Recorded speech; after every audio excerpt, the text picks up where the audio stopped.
Newsha, thanks for being with us today. And before I get into what the data is actually yielding at your company, first, just a little bit about what specifically Biobot does, how you're able to collect that data, and what those implications are. Yeah, absolutely. Well, thank you so much for having me this morning, Morgan.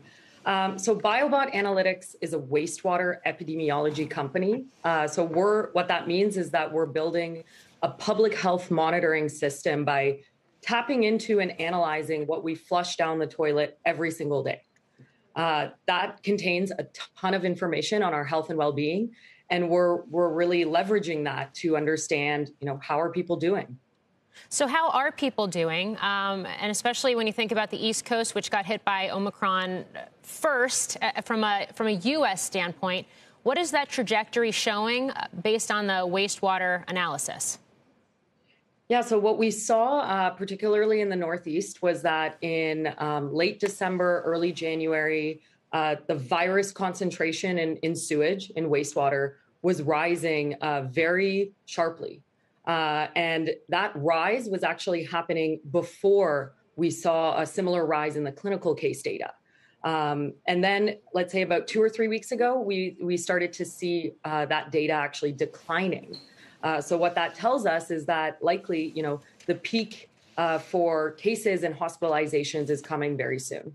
Okay, well, that's very promising to hear. I mean, is this a situation where, like, as we've seen with variants in the past, it essentially starts on the East Coast and then makes its way westward? Yeah, that's definitely a trend that we've seen earlier in the pandemic. And I would say the wastewater data is, showing something similar based on the geographies that we're working in. Newsha, what other applications are there for what you do in terms of studying not just Omicron, but perhaps other pathogens and things of that nature?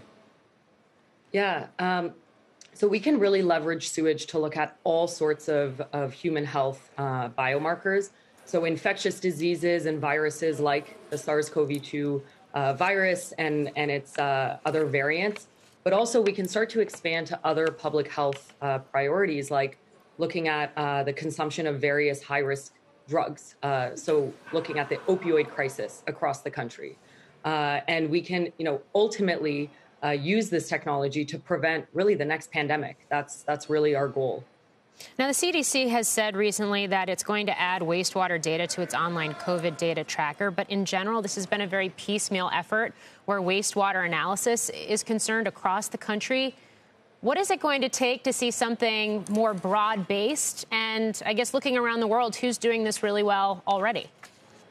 Mm-hmm. Yeah, so you're right. There's been a lot of individual or piecemeal efforts with wastewater epi across the country. We're seeing efforts led by local municipalities, counties, states, and also the federal government via the CDC.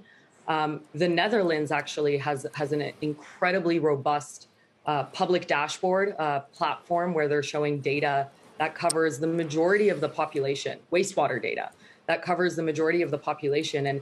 And this is incredibly impactful when you make this data public, because local residents, citizens, local businesses, elected officials, public health officials can all use the data in real time to make very impactful decisions.